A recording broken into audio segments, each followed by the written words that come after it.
नमस्कार। गिरीश गुप्ता के चैनल में आपका स्वागत है। आज बात करते हैं महाराष्ट्र सांगली बेस एक कंपनी की, और ये कंपनी पावर सेक्टर के एक नीश सेगमेंट में काम करती है। ये एक पावर इक्विपमेंट बनाने वाली कंपनी है और इस कंपनी का नाम है quality power electrical equipments limited. और इस कंपनी के बिजनेस मॉडल के अध्ययन करने का अनुरोध हमें समित वोहरा जी से प्राप्त हुआ है। तो आज की वीडियो में इस कंपनी का बिजनेस मॉडल समझेंगे और साथ ही साथ ये समझेंगे कि आखिर ये बनाती क्या है, और ये सब बहुत ही आसान शब्दों में हम समझेंगे, क्योंकि ये जो इक्विपमेंट बनाती है उनके जो यूज़ हैं उसको समझने के लिए थोड़ा तकनीकी ज्ञान की आवश्यकता है। लेकिन हमारी शब्दावली इस तरह से रहेगी कि आपको हर चीज़ आसानी से समझ में आ जाएगी। तो हमेशा की तरह पहले कंपनी के इतिहास के बारे में जान लेते हैं। तो इस कंपनी की स्थापना 2001 में 2001 में हुई और उस समय एक प्राइवेट लिमिटेड कंपनी के रूप में इसकी स्थापना हुई। कंपनी का नाम quality power electrical equipments private limited था। 2024 मार्च में इस कंपनी को पब्लिक लिमिटेड के रूप में कन्वर्ट कर दिया गया और इसके नाम के आगे से जो प्राइवेट था वो हटा दिया गया। फरवरी 2025 यानी पिछले साल के फरवरी में इस कंपनी का आईपीओ आया और जो आईपीओ का प्राइस था वो 425 रुपीज़ का था। और बड़े आश्चर्य की बात ये है कि इस तरह के बिजनेस मॉडल वाली जो कंपनी है, ओवरऑल सब्सक्रिप्शन उसका 1.29 टाइम्स हुआ और जो रिटेल कैटेगरी में है वो 1.85 टाइम्स हुआ। आज इस कंपनी का अगर भाव देखें तो वो लगभग 700 रुपये का है। तो लगभग 65% रिटर्न इस कंपनी ने दिया है एक साल में। बहुत ही शानदार रिटर्न इस कंपनी ने डिलीवर किए। कंपनी करती क्या है, तो देखिए कंपनी जो है ये पावर ट्रांसमिशन इक्विपमेंट के क्षेत्र में काम करती है, जैसे मैंने वीडियो के शुरू में बताया। लेकिन ये साधारण जिस तरीके से ट्रांसफार्मर्स वगैरह बनाते हैं वो इक्विपमेंट ये नहीं बनाती है। ये हाईली स्पेशलाइज्ड इक्विपमेंट बनाती है जिसमें एक्सपर्ट नॉलेज की ज़रूरत होती है, और वो इक्विपमेंट जिसमें एडवांस टेक्नोलॉजी की रिक्वायरमेंट होती है वो बेसिकली इक्विपमेंट बनाती है कंपनी। अब इस कंपनी के उपकरणों की कहाँ आवश्यकता पड़ती है, इस चीज़ को समझने के लिए हमें पावर ट्रांसमिशन, प्रोडक्शन और डिस्ट्रीब्यूशन तीनों को एक एक करके समझना पड़ेगा। और तब आपको ये पता लगेगा कि इनकी जो इक्विपमेंट हैं उनकी रिक्वायरमेंट आखिर किस लेवल पर, यानी पावर ट्रांसमिशन में इस्तेमाल होंगे या पावर प्रोडक्शन में इस्तेमाल होंगे या पावर डिस्ट्रीब्यूशन में इस्तेमाल होंगे। तो देखिए जो पावर जनरेशन है वो या तो थर्मल तरीके से हो सकती है, यानी कोयले से उत्पादन हो सकता है, या पानी के थ्रू जिसको हाइडल पावर होता है वहाँ से उत्पादन हो सकता है। और इसके साथ ही साथ जो बहुत ही ज़्यादा चर्चा में अब जो सोर्सेज हो गए हैं भारत में वो हैं एक सोलर पावर और जो दूसरा है वो है विंड पावर। और भारत सरकार ने ये लक्ष्य रखा है कि रिन्यूएबल से जो कैपेसिटी है भारत में वो 2030 तक 500 गीगावाट्स वो उतनी कर दी जानी, विशाल कैपेसिटी ये रिन्यूएबल से आने वाली है। तो सेकंड स्टेप आता है वो आता है पावर प्रोडक्शन के बाद पावर ट्रांसमिशन का, यानी जहाँ से पावर प्रोड्यूस हो रही है वहाँ से आप उसको इवैक्यूएट करके या कि वहाँ से निकाल कर तारों के माध्यम से आपके और हमारे घरों तक या फैक्ट्रीज तक या शहरों तक पहुँचाई जाए जहाँ पर उसका कंजम्पशन होता है। अब इसमें होता क्या है, जहाँ पावर जनरेट हो रही होती है वो लो वोल्टेज पर जनरेट होती है, और अगर लो वोल्टेज पावर ट्रांसमिट कर दी गई तो तारों में जो गर्मी पैदा होती है बिजली के प्रवाह से या बिजली के ट्रांसमिशन से, तो सारी बिजली की खपत वहाँ हो जाती है। तो इसके लिए जो पावर ट्रांसमिशन होता है वो हाई वोल्टेज पे किया जाता है। जो मॉडर्न पावर ट्रांसमिशन है वो काफ़ी कॉम्प्लिकेटेड हो गया है। उसके कारण ये है कि कुछ तो मल्टीपल सोर्सेज हो गए, यानी आप तरह तरह के जो सोर्स हैं वहाँ से बिजली प्रोड्यूस करते हैं। पहले क्या हुआ करता था कि कोल बेस्ड पावर प्लांट्स हुआ करते थे, तो जो कोल बेस्ड पावर प्लांट से जो आउटपुट आता था बिजली का वो एक कांस्टेंट आउटपुट हुआ करता था, यानी जब तक आप कोयला जलाते रहेंगे और उसे स्टीम प्रोड्यूस करके टरबाइन और जनरेटर चलाते रहेंगे तब तक आपकी बिजली का उत्पादन होता रहेगा। और वहाँ से आप ये डिटरमाइन कर सकते थे आसानी से based on availability of coal कि आपका पावर आउटपुट जो है वो किस तरीके का आने वाला है। लेकिन अब क्या हो गया कि डिफरेंट सोर्सेज हो गए, जैसा मैंने बताया उसमें जैसे विंड पावर है। अब विंड पावर में जो पावर आउटपुट आएगा वो डिपेंड किस बात पर करेगा, वो दो बातों पे मेनली डिपेंड करता है। पहली बात तो ये है कि जो विंड की स्पीड है वो किस तरीके की, अगर ज़्यादा विंड की स्पीड होती है तो वो जो जो पवन चक्की जिसको बोलते हैं, विंड मिल जिसको बोलते हैं, वो बहुत तेज़ घूमती है तो वहाँ पर आउटपुट जो है वो डिफरेंट आता है। अगर विंड की जो स्पीड है वो अगर स्लो होती है तो डिफरेंट तरीके का आउटपुट आता है, और विंड बिल्कुल नहीं चलती तो आउटपुट बिल्कुल नहीं आता। और इसी तरह का किस्सा सोलर के केस में भी है। सोलर केस में अगर क्लाउडी एनवायरनमेंट हुआ तो, या वेदर जो क्लाउडी हुआ तो जो है बिजली का उत्पादन नहीं होता। दूसरी बात ये कि रात में बिजली का उत्पादन नहीं होता। पावर ट्रांसमिशन में जो एक और दिक्कत है वो ये है कि जो पावर आ रही है वो मल्टीपल डायरेक्शन में से आती है और मल्टीपल डायरेक्शन में डिस्ट्रीब्यूट होती है, तो एक दिक्कत ये आती है। तीसरी दिक्कत ये आती है जो आजकल मॉडर्न इंफ्रास्ट्रक्चर उसमें दिक्कत ये आती है कि ओवर ए लॉन्ग डिस्टेंस जो है ना पावर का ट्रांसमिशन होता है, और एक जगह मान लीजिए डेजर्ट में आपने कोई विंड मिल लगाई या आपने कोई सोलर पावर प्लांट लगाया और उसका इवैक्यूएशन जो हो रहा है वो वहाँ से 1000-2000 किलोमीटर दूर आप जो है उसको यूज़ कर रहे हैं, तो ये एक दिक्कत वाली चीज़ होती है। दूसरी बात ये है कि इंटरनेशनल करार कई बार होते हैं जहाँ पर एक देश में बिजली का उत्पादन होता है और वो अंडर सी जो केबल होती है वो, यानी समुद्र के अंदर की जो केबल होती है उनके थ्रू पावर का ट्रांसमिशन होता है।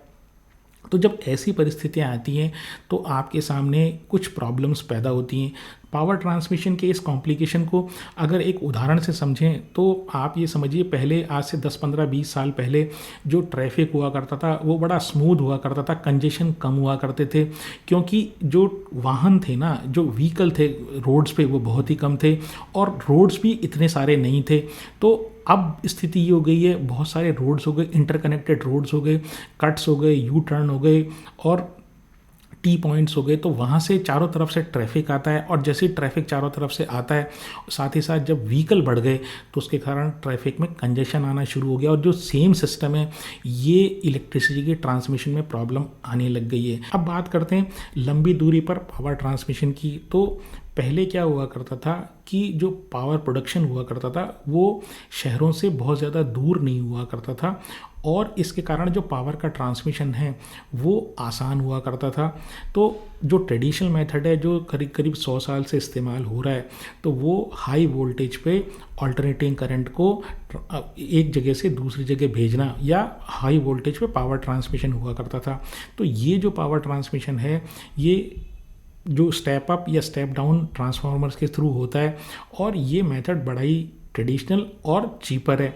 लेकिन इसमें एक दिक्कत आती है, उसमें सबसे बड़ी दिक्कत ये है कि जो पावर लॉसेस हैं वो बहुत ज़्यादा होती है। दूसरी बात ये है कि अगर समुद्र के अंदर से या अंडरग्राउंड अगर आप केबल बिछाएं उस तरह के पावर ट्रांसमिशन के लिए, तो वो कुछ तकनीकी कारण से बहुत ही ज़्यादा प्रॉब्लमेटिक होती है। तो लंबी दूरी पर अगर पावर का ट्रांसमिशन करना है तो एक नई टेक्निक जो है वो कहलाती है high voltage DC power transmission, यानी कि जो पावर का ट्रांसमिशन है वो ऑल्टरनेटिंग करंट उससे नहीं होता है, बल्कि उस ऑल्टरनेटिंग करंट को जो प्रोड्यूस हो रही है उसको पहले एक स्टेशन पे ले जाकर, एक पॉइंट पर ले जाकर उसको कन्वर्ट किया जाता है बैटरी टाइप या डीसी करंट में, और वो उस डीसी करंट को हाई वोल्टेज पे ट्रांसमिट किया जाता है एक एंड से दूसरी एंड पे। और जब वो डिस्ट्रीब्यूशन सेंटर के नज़दीक पहुंच जाता है, यानी अल्टीमेट कंजम्पशन उस बिजली का जब होना है तो वापस उस डीसी को एसी में कन्वर्ट कर दिया जाता है। तो बिजली का जो हाई वोल्टेज डीसी ट्रांसमिशन होता है उसमें एक्चुअली सबसे बड़ा एडवांटेज ये है कि वहाँ पर लॉसेस जो है ना, यानी बिजली की जो क्षति है वो बहुत ही कम होती है। लेकिन इसका एक डिसएडवांटेज भी है। वो डिसएडवांटेज ये है कि जब आप एसी को डीसी में कन्वर्ट करते हैं तो वहाँ पर जो इक्विपमेंट लगाए जाते हैं वो इक्विपमेंट महंगे आते हैं, और इसके कारण से केवल और केवल उन जगहों पर जहाँ पर जो पावर प्रोडक्शन की जगह से पावर डिस्ट्रीब्यूशन की जगह यानी पावर ट्रांसमिशन की लाइन वो 500 किलोमीटर या उससे ज़्यादा है, या अंडरग्राउंड केबल के थ्रू पावर ट्रांसमिशन किया जा रहा है, या वहाँ पर ये हाई वोल्टेज डीसी करंट इस्तेमाल की जाती है, क्योंकि ओवरऑल कॉस्ट जो है ना वो इसमें एसी करंट के जो हाई वोल्टेज ट्रांसमिशन से कम पड़ती है। तो ये पावर ट्रांसमिशन का जो सेगमेंट है उसके लिए स्पेशलाइज इसकी इक्विपमेंट बनाती है ये आज की company quality power equipments limited. अब पहले समझते हैं कि जो HVDC में आखिर क्या दिक्कत आती है और ये क्या कंपोनेंट्स बनाती है, क्या इक्विपमेंट्स बनाती है। तो पहली चीज़ तो ये है कि जब मैं AC को DC में कन्वर्ट करता हूँ तो वहाँ पर जो वेव फॉर्म होता है यानी जो बिजली की क्वालिटी होती है वो डिस्टॉर्ट हो जाती है, और इस डिस्टॉर्शन के कारण कई प्रॉब्लम्स अल्टीमेट पॉइंट पर हो सकती है। उसमें ये है कि जो ट्रांसफार्मर्स हैं वो ओवरहीट हो सकते हैं, इसके अलावा मोटर्स जो हैं वो जल सकती है, डेटा सेंटर जो हैं वो ट्रिप हो सकते हैं, या मेट्रो रेल्स फेल हो सकती हैं, या जो EV चार्जर जो है वो माल फंक्शन कर सकते हैं। तो बेसिकली जो पावर की क्वालिटी है वो आपको बहुत अच्छी चाहिए, और उस क्वालिटी को मेंटेन करने के लिए जो इक्विपमेंट है वो ये कंपनी बनाती है। इसलिए इस कंपनी का जो नाम है वो quality power electrical equipments limited है। तो इस प्रकार से जो दो प्रॉब्लम्स हमने डिस्कस की, जो पहली प्रॉब्लम है वो रिलेटेड है ग्रिड की स्टेबिलिटी से, और जो हमने समझा ट्रैफिक के कंजेशन वाले उदाहरण से, और जो दूसरा है वो ये है कि जो हाई वोल्टेज पे अगर मैं ट्रांसमिशन करूँगा DC पावर के थ्रू तो हमारी जो पावर है वो डिस्टॉर्ट हो जाती है। तो इस प्रकार से ये जो कंपनी है ये हाई वोल्टेज DC के लिए इक्विपमेंट बनाती है, और जो हाई वोल्टेज में AC ट्रांसमिशन है उसके लिए सिस्टम बनाती है, जिसको फ्लेक्सिबल AC ट्रांसमिशन सिस्टम या फैक्ट्स बोलते हैं। तो HVDC और फैक्ट्स दोनों एरिया में काम करती है। इस प्रकार से ये AC और DC के लिए पावर ट्रांसमिशन में दो तरह के इक्विपमेंट बनाती है। पहला हुआ पावर इक्विपमेंट जिसमें ट्रांसफार्मर है, ऑर्डिनरी ट्रांसफार्मर नहीं ये नहीं बनाती है, कुछ मेजरिंग ट्रांसफार्मर बनाती है, और इसी तरीके से कुछ अर्थिंग ट्रांसफार्मर वगैरह भी ये बनाती है। स्पेशलाइज्ड ट्रांसफार्मर आप ये समझ लीजिए, ऑर्डिनरी हमारे जो ट्रांसफार्मर होते हैं जिस तरह से वोल्टेम ट्रांसफार्मर वाली कंपनी ट्रांसफार्मर बनाती है उस तरह के ट्रांसफार्मर ये नहीं बनाती है। दूसरा जो इनका सेगमेंट है वो पावर क्वालिटी से रिलेटेड, पावर की क्वालिटी इंप्रूव करने के लिए ये इक्विपमेंट बनाती है। उसमें ये हार्मोनिक फिल्टर्स हैं। हार्मोनिक फिल्टर जो है वो जो डिस्टॉर्ट हो जाती है जब AC से DC में कन्वर्ट होती है बिजली, तो उनको फिल्टर करने के काम आती है। इस तरह से कैपेसिटर बैंक और शंट रिएक्टर्स हैं वो ग्रिड को स्टेबलाइज करने के काम आती है। तो एक लाइन में कहें तो ये कंपनी दो तरह के इक्विपमेंट बनाती है, ग्रिड की स्टेबिलिटी से रिलेटेड और जो दूसरी पावर की क्वालिटी से रिलेटेड। अब ये जो कंपनी है ये बेसिकली एक्सपोर्ट ओरिएंटेड कंपनी है। 70% के आसपास जो इनका रेवेन्यू आता है वो आता है फॉरेन से, बाहर के देशों से, और मात्र 30% जो इंडिया से आता है। 100 से ज़्यादा कंट्रीज़ में ये ऑपरेट करते हैं, और 5 से ज़्यादा जो कॉन्टिनेंट्स हैं वहाँ पे इनके ऑपरेशंस हैं, और 7 इनकी टोटल मैन्युफैक्चरिंग प्लांट्स हैं जिसमें एक टर्की में भी है। अगर इनके क्लाइंट्स की बात करें तो डिस्कॉम हुए, power grid, siemens, Hitachi, ABB, Adani, L&T, Tata, इस तरह से काफ़ी सारे जो पावर से रिलेटेड जो कंपनीज़ हैं वो इनकी क्लाइंट्स हैं। इनकी ऑर्डर बुक की बात करें तो 1 साल की इनकी रेवेन्यू विजिबिलिटी इनकी ऑर्डर बुक में, और इन्होंने जो गाइडेंस दिया है वो गाइडेंस ये है कि 700 से 800 करोड़ का रेवेन्यू ये अब इस साल मार्च 26 तक ये करेंगे, और 20% इनका लगभग मार्जिन होगा। तो काफ़ी अच्छा इनका गाइडेंस है। इस कंपनी की स्ट्रेंथ की बात करूं तो जो पहली स्ट्रेंथ है कि ये कंपनी हाई एंट्री बैरियर वाले जो इंडस्ट्री उसमें ऑपरेट करती है, तो जो कंपटीशन होता है वो बहुत ही कम होता है हाई एंट्री बैरियर वाली इंडस्ट्री में। तो ये कारण इनका एंट्री बैरियर किस प्रकार से आता है, तो देखिए ये जितने भी इक्विपमेंट बनाते हैं वो ग्रिड की स्टेबिलिटी और पावर की क्वालिटी से रिलेटेड होती है। तो जो सरकारें होती हैं वो अपनी ग्रिड को मेंटेन करने के लिए बहुत ही ज़्यादा सचेत होती हैं, क्योंकि वो कभी भी किसी जो इन्फीरियर क्वालिटी की कंपनी से या इक्विपमेंट को के साथ डील नहीं करना चाहती, क्योंकि पूरा का पूरा ग्रिड जो है ना वो कोलैप्स हो सकता है, और बहुत ही ज़्यादा जो गतिविधियाँ, इकोनॉमिक जो एक्टिविटी है वो प्रभावित हो सकती है। तो पहली चीज़ तो ये टेक्निकल बहुत सारी स्पेसिफिकेशन इस प्रकार से होती है जिनको इन कंपनी को मीट आउट करना पड़ता है। फिर इनके इक्विपमेंट का जो अप्रूवल है वो साइकिल काफ़ी लंबा होता है। तीसरी चीज़ क्या है कि जियोपॉलिटिकल जो अप्रूवल्स होते हैं ना, वो भी इनको लेने पड़ते हैं। तो हर कंपनी के बस का रोग नहीं होता। दूसरी चीज़ ये है कि बहुत ही कम ग्लोबल प्लेयर्स हैं जो इस तरह की टेक्निकल क्वालिफिकेशन रखते हैं। तो जैसे हिताची हुआ, सीमेंस हुआ, इस तरह के जो ग्लोबल जो प्लेयर्स हैं वो ही केवल इस तरह के इक्विपमेंट बनाने में सक्षम होते हैं। इस कंपनी की वीकनेस की बात करूं तो सबसे बड़ी वीकनेस ये है कि 70% से ज़्यादा जो इनकी टोटल इनकी इक्विपमेंट की कॉस्ट होती है वो जो होती है वो मटेरियल से रिलेटेड होती है, और काफ़ी सारा जो मटेरियल होता है वो इंपोर्ट होता है। तो जो इंपोर्ट का जो कंस्ट्रेंट है, यानी ये ऑर्डर से प्रॉब्लम इनको नहीं है, लेकिन रॉ मटेरियल की अवेलेबिलिटी से इनको प्रॉब्लम होती है। जो दूसरी चीज़ है, जैसे मैंने बताया 70% जो इनका रेवेन्यू आता है वो डॉलर में आता है। तो डॉलर की जो फ्लक्चुएशन अगर इनके अगेंस्ट में होती है तो इनको नुकसान हो सकता है। और जो तीसरी चीज़ ये, क्योंकि इंटरनेशनली ऑपरेट करते हैं तो काफ़ी सारे जो जियोपॉलिटिकल इश्यूज़ होते हैं, चाहे टैरिफ से रिलेटेड हो या किसी अन्य चीज़ से रिलेटेड हो, तो वहाँ पर इस तरह की जो कंपनीज होती हैं उनको ऑर्डर लेने में परेशानी आ सकती है अगर जियोपॉलिटिकल टेंशंस बढ़ते हैं। तो अब एक रीसेंट खबर जो चल रही थी वो ये थी कि भारत सरकार ने जो चाइनीज़ कंपनीज़ हैं उनके लिए भारत में कॉन्ट्रैक्ट लेने से रिलेटेड जो रेस्ट्रिक्शंस थे वो कम कर दिए। और ये जो कॉन्ट्रैक्ट हैं इसमें इलेक्ट्रिकल इक्विपमेंट से रिलेटेड कॉन्ट्रैक्ट्स भी शामिल हैं। तो ये इस कंपनी के लिए आशंका हुई कि भाई इस कंपनी के ऊपर इसका क्या प्रभाव पड़ेगा। तो कंपनी ने जो जवाब दिया है वो ये है कि ये ऑलरेडी 2001 से ही ग्लोबली कॉम्पीट कर रहे हैं चाइनीज़ कंपनी से। दूसरी बात ये है कि भारत में अगर इस तरह के रेस्ट्रिक्शन हो भी, अगर मान लीजिए ढीला भी हो जाता है, तो इनका जो रेवेन्यू वो मोस्टली डॉलर डिनोमिनेटेड है।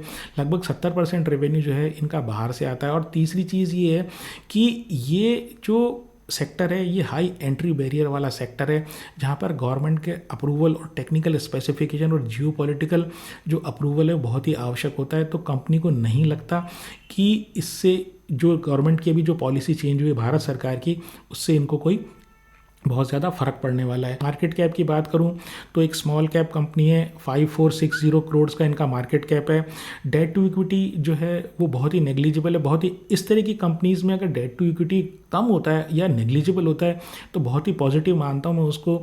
तो डेट टू इक्विटी जो है हर 100 रुपये की इक्विटी पर मात्र 8 रुपये का कर्जा है। ROE जो है बहुत ही शानदार है 22% का, लेकिन जो PE है, प्राइस टू अर्निंग रेशियो, वो जो है वो 66 का है। पिछले 12 महीनों की सेल की बात करूं, क्योंकि इनका IPO अभी फरवरी 2025 में आया था, तो पिछले 12 महीनों इनकी सेल जो है वो 67% बढ़ी है। प्रॉफिट जो है वो 20% बढ़ा है। प्रमोटर के पास 74% है, काफ़ी अच्छी इनके पास होल्डिंग है।